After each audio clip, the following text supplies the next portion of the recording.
Step number 3, we now have to collect that extra revenue.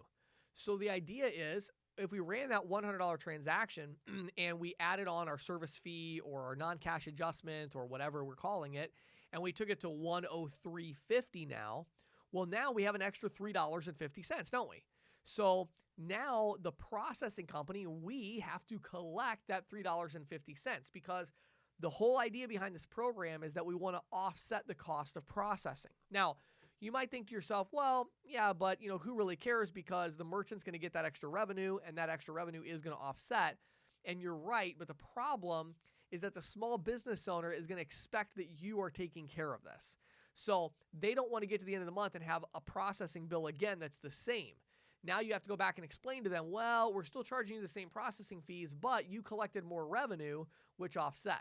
That's confusing. Instead, what the business owner expects is going to happen is that you're going to collect the $3.50 or $3.99 or whatever it was, and that you're going to use that revenue to offset the cost of processing. So that step number 3 is really important, which is we got to collect that revenue. There are primarily 2 different ways this is handled in the industry. Number 1, most commonly it's handled with a daily discount, okay? So daily discounts have been around forever, and the idea was many business owners don't want to pay a big lump sum amount at the end of the month.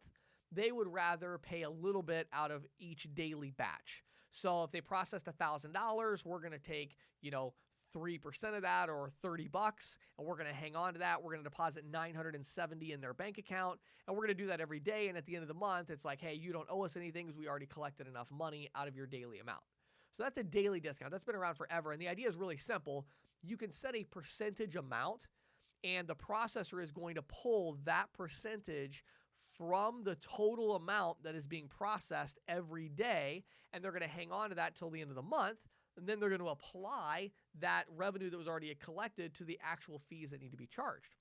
So that really was kind of a perfect vehicle for these cash discount programs because with the cash discount program, we know how much we're charging. We know the percentage that we're charging.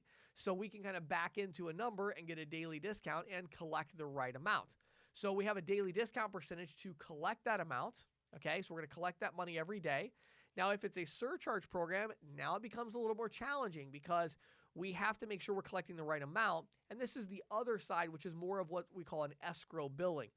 Escrow billing is really where the terminal has to recognize exactly what dollar amount did you collect in service fee revenue, and then that's how much we're going to hang on to. Okay, so you have the daily discount, which is very simple, and it works very well for cash discount type programs where every transaction is being charged the same percentage amount. So we kind of know what percentage we need to collect, so we can collect that percentage from the total volume. Escrow billing is where we say, well, hold on, we don't know exactly the percentage we collected because we didn't charge it on every transaction. So we need to look and see the dollar amount, and then we need to grab that dollar amount in escrow billing and put that back in escrow.